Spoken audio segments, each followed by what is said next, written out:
Bah, bah, bah, bah. Flip's sake. All right.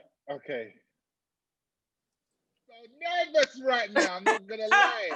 It's pretty ridiculous because I was thinking to myself, like, as it was, getting closer to 3 o'clock, I'm thinking, what am I going to say? Like, Just thought about that before you agreed to be on the podcast, Jermaine. Obviously. Yeah. I should really have my own separate notes as well. Yeah, I've got mine. What are you guys playing at? Gosh, I'm more organised than that. I'm going off of pure emotions. Yeah, that's enough for you though, isn't it? Man can freestyle a ting. Yeah, then when I get cancelled tomorrow. Hilarious. Yeah, So this is the very first episode of the Middle Eight podcast. A podcast about music, about life, real life, bants, and all the in-betweens. I felt like it was important that we had something that communicated how we feel as artists, creatives, Black people, and then also something that has its sort of home or its, I don't even know what the word is, but just has its essence in R&B, because you'll see that all three of us love R&B. So my name is Ricardo Williams. If you don't know, you better get to know. Singer-songwriter, born in Jamaica. Grew up in Hackney. I live in Birmingham now. I've been singing for the majority of my life. I love R&B. I'm a singer. I'm a singer. All got the keys to the bimmer. So yeah, that's that's me. I want to hand over to man like Jermaine Riley. Wow. Hi guys. I'm Jermaine Riley. R&B singer-songwriter, digital artist, and I entered the business, the music business in good old 2003. Been doing this for a minute, and I was 1/3 of the UK R&B supergroup Fundamental 03, and went solo around 2012. To this day, I've released 8 classic R&B projects, and that's outside of my collaboration with Cherry V here. Dora Martin, we established that brand around 2013, 14. Group, solo, duo, whole heap of projects. Definitely got my teeth sunk into the graphic design world. Been doing that for some time as well. So yeah, just out here really, just out here as a staple on the scene, I'd like to think. And yeah, I'm here, Middle Eight. Let's go. Let's talk. Let's talk about it. Cherry, introduce yourself to the people, to them. Hello everybody, I'm so happy to be here. Oh gosh. Hi everyone, my name is Cherry V, singer-songwriter. What's the word? Driving from South London. Is that the right word? Driving. Been in the game for a minute. I just thoroughly enjoy turning my thoughts, emotions, and life experiences into song. It's therapy for me, and I've been in the game for a minute, and I just plan to continue and progress and share with you all. So, Medea.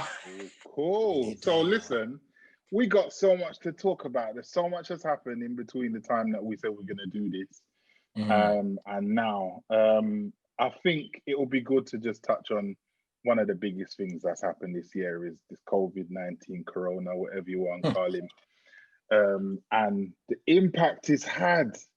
Cherry, what's it been like, man? What's COVID been like for you? Yeah, what's COVID been like for you, man? You know what? 2020 for me is the year of adjustment. Wow. Yeah. Yep. Because I have personally had my whole entire world turned upside down. Like as well as being an independent singer-songwriter, releasing original material, I am a full-time musician. So all of my coinage is earned from singing live, whether that's with different bands, private events, session vocals, studio work. Like, that's all that I was doing before COVID. And even like the beginning of the year, I made a major investment and went to LA for a month, done some sessions, done some shows out there. And when I say investment, I mean financial investment as well. So when I got back and started looking at my diary and cancel. Gosh. Oh, yeah, it's devastated. I've had to find other ways of earning money. I've moved house twice. Like, it's been a mad thing. But I'm so happy now to kind of feel a bit better, settled, and just getting used to lockdown, because initially I was just living by myself, and it was just a very like lonely experience. And you know what's mad is, like, obviously I'm Caribbean, as we all are, like telling your granny gonna come and see her, and she's telling you no. Yeah, it's better than having it. Nah. You can't even use the toilet in my grandma's yard. No, you ain't going to place. You ain't going to place. So from a family and friends perspective as well, like losing my support system in a physical way, everything becoming digital, and just adjusting to that has been hard. But thank God, it's kind of like I've leveled out now and got used to it, and just thinking about doing a lot more things in the future that are can sustain and survive if something like this happens again. So been a lot. Yeah, my grandma thought that social distancing was 15 feet. Yeah. I love that. I love that. No, you can't come close. Not even knock at the door, innit? No, not the door. Germs. The germs. That's hilarious. Jay, what about you, man? How's this whole period been for you? I mean, you know, similar to Cherry, like I was on full-on gig life. In the swing of things, I was hosting gigs as well, like hosting events. And, you know, we was living like kings and queens out here on the gig circuit, in terms of traveling to different countries that we'd never seen before. Right. And earning money for like an hour on stage, like earning like a whole month's rent and some change for like an hour on stage. And you get to have a little miniature holiday on each gig. And it's mad. It's mad how we were living, and perhaps a lot of us took it for granted. How not saying I wasn't appreciative at the time, but to see how barren the diary is right now, it's a bit nuts to know that was my life last year, and now it's just I've had to diversify, lean fully with everything I got into this graphic design thing. Thank God I'm multi-talented and able to you know, keep a roof over my head from other gifts that I've been given. Yeah, OnlyFans last week, I started that. No, I'm joking.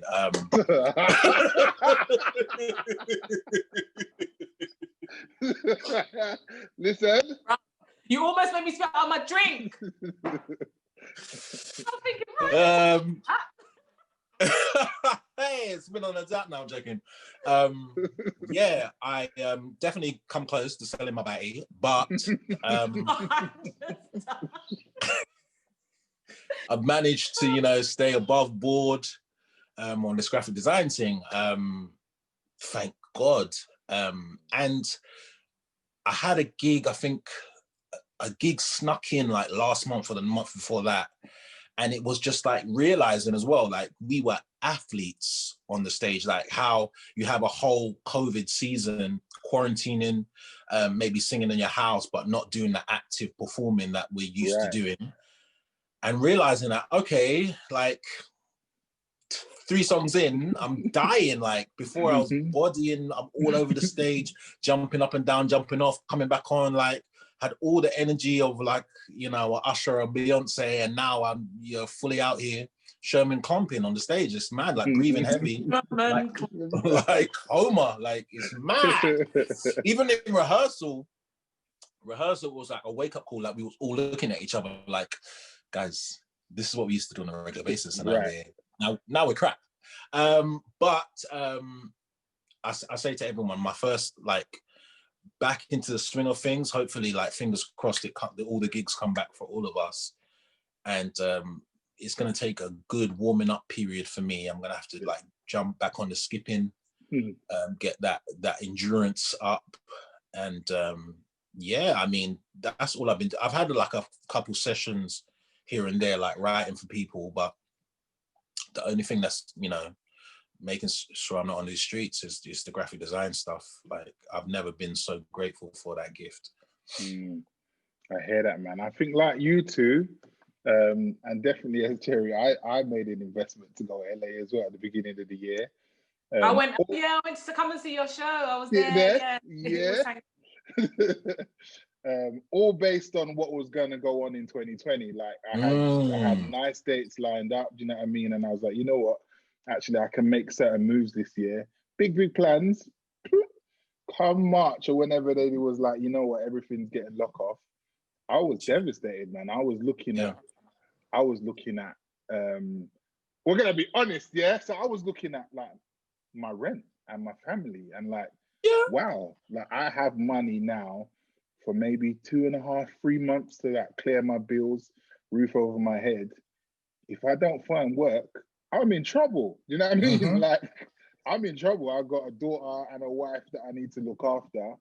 I've got car payments to make. Do you know what I mean? Life comes fast now. All of a sudden, even the Netflix comes into question. Facts. I'm telling you. Facts. Like, what? Looking at the bank statement, I don't need this. I need Netflix. Bro, I was unsubscribing for stuff that I didn't know. Like sometimes it doesn't proper tell you where that money's going, especially on a PayPal vibe. Right. So I'm seeing stuff, I'm like, I'm just gonna have to find out when that's locked off because I can't pay for that right now. Right. It was mad. So I think like both of you, I've kind of just learned to rely on other skills to make me money, skills that I've gained in the corporate world when I was working 9 to 5, skills that I've just gained through just being an artist, you know what I mean? Learning to, I don't know, build websites, do a little piece graphic design, nothing like you, Jay, but like little tiny stuff, do you know what I mean? To just help get me through. So it's been mad. It's been mad. It's been a wake-up call. Like, wow. Yeah. Like, did we ever think ever in our lives we'd be in a situation where we would lock down? Innit? It made me realize how blessed we were to be doing music full time. Right. Obviously, like the dream is to do your own music full time and be doing like you're completely immersed in artistry, but to be able to be called and booked and recommended for your talent and to be able to use that to keep your lights on, for me personally, it was like there was a big revelation there. Like, you see them things you was complaining about? Right. Come now. Look at you. Oh, just look at you. Certain flights. Oh, the flight is so early. Oh my God. Kill for a flight right now. You didn't pay for, do you know what I mean? Yeah, you didn't pay for the flight. You ain't paying for accommodation. You ain't paying for food. It's mad. It's mad. Yeah. It's humbled a lot of us, man. Trust me. Do you know what? Funny. All right, because I know in the early parts, no one really knew if they had it or not. They only had the symptoms. So did you get any symptoms of COVID? Did anyone around you? My boyfriend had it around January. And I remember I was doing my headline show and he couldn't come and he could only spend like a little bit of time during that preparation process with me because we're like gigs in a few days. Like I can't afford to get on that stage and die. And at that time, you didn't even know. You wouldn't have known it was COVID. We had no name at that point. He just knew that he was on and when the man them get sick, it hits us differently. Like we can't really cope. So yeah, he was a zombie, and I barely saw him. Like he lost a whole bunch of weight, and he was just like he just felt, you know, beside himself. So that's probably like the closest I've come to any like proximity with anyone who believes they've had it. To this day, he hasn't been like, obviously he recovered, so it's not like he find out in retrospect, oh, I had it in. So he's just guessing that he had it. We presume that he had it and recovered from it. But I thankfully haven't come across or contracted it. And to be fair, like, it's not like I've been moving like hyper paranoid about like, oh, let me not come too close. I've kind of been living my life and wearing masks and that for everyone else's comfortability, because I don't know, like I've taken my zinc, my vitamins and all the rest of it. Man said his zinc, that's right. So yeah, I've been all right, thankfully. And I feel like I found out a piece of information yesterday. Like, obviously we'll dive in more like later on into the podcast, but I found that like basically there's different strains of it, and even having a cold can fall under a strain of COVID. So when people are saying, this is obviously what I've been told, so please feel free, listeners, to Google and do your own research. So when you do approach these doctors and you say, oh, I'm feeling a bit whatever, they're quick to say to you, yeah, you got COVID. But it's like, I've got a cold, but because it falls under this massive COVID umbrella, you're just going to tell me I got COVID. So obviously the numbers in terms of what they're reporting, COVID deaths and blah, blah, blah. It's like, so you're blanketing everyone. You get what I'm saying? Like, not everyone is on that, like, oh, my days dying because, you know, because of the cancer that they already had. You get what I'm saying? Like, if you get COVID, like, how about we say it's cancer as opposed to COVID is killing us? Do you get what I'm saying? It's just like, it's so wishy-washy, the reports and stuff, and how these pharmaceutical companies are telling us, you know, what is what. It's a bit, it's still murky to this day, and it's been a year. Do you get what I'm saying? Like, we're almost a year into it, and we don't really know how this is working. They're chatting about vaccine, all this foolishness. Vaccine in what, 6 months? You guys went to work in 6 months and got vaccine. Okay, cool. Fine. But we still got AIDS out here, but you got vaccine. Okay. Right. What about you, Cherry? Did you get any symptoms? Knowing anyone that got it? Well, Claire's true. I swear, when I came back from LA, there was about 2 days when I just felt laying down with something. And when I tell you, like, what scared me was just that my fever was through the roof. Wow. And I thought to myself, nah. I remember I was laying in bed thinking, nah, it can't be. But I think I was extra scared because I'd just come off a flight. Right. And, you know, sometimes normally when you're dealing with climate change as well, like, obviously LA was warm. We're dealing with climate change, and like your body just goes through something anyway. So I try not to overthink it. But I feel like that's the time when I felt closest to thinking, like, did I have it? And I think loads of people in my peer group, like from my friends, I remember like my birthday, had my birthday party on House Party, and everyone, like, there was about 5 of them in there. I was like, I think I had it, you know. So I don't know, man, but that's the closest I came to thinking like something wasn't right. But I hope not. Listen, no one can tell me I didn't have it. Is it? Oh, 100%. So is it? Yeah. So the 2 main things is obviously I had the fever. To be fair, and I'm not going to downplay the severity of COVID on how it affects different people. For me, it was like an extreme flu. Like, I had the fever, I had the pains, I had like the cold, the cough. The 3 things that made me know that it was not just the normal thing is I completely lost my sense of smell for like 3 weeks. I completely lost my sense of taste for 3 weeks. And my chest was mad tight. Like, so the only thing that didn't send me into panic mode is I have seasonal asthma. So basically, when the pollen is mad high, I might get a bit of asthma, but throughout the year or whatever, I'm all good. And it felt like that, basically, like I was having an asthma attack, like my chest was tight, and that was like for days. I would go in the shower to try and soap up, and I can't breathe. I got up 2 flights of stairs and I can't breathe. It was mad. So those 3 things was like, you know what? This is crazy. When I mean I couldn't smell a thing. I couldn't smell a thing. If the house was burning down and I had to smell the house, gone. So, but to be fair, it was. You bun up in it, yeah. You bun up in it. It was nice. But my mum got it, you know.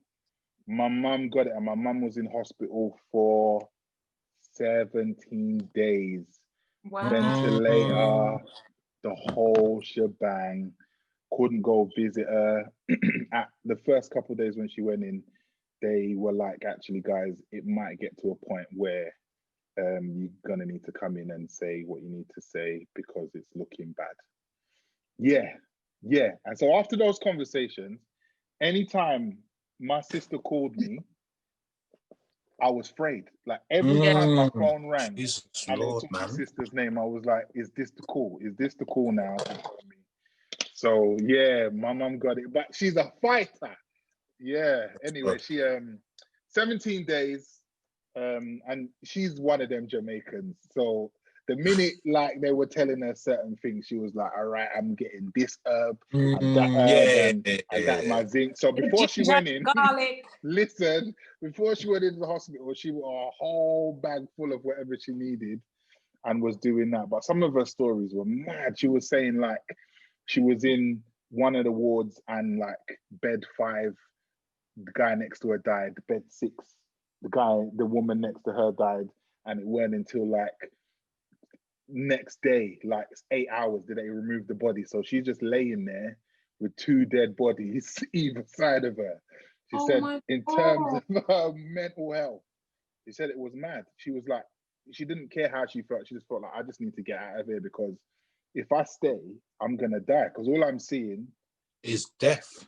Mad. You must be joking. Another time though, because the way the treatment was wild. But yeah, man, I think for the whole COVID thing, that's one thing I'm grateful for is that my loved ones are still here. Do you know what I mean? Because there's many that didn't make it. So yeah, man, COVID, mad. Anyway, let's not stay on sad in times. Let's move on.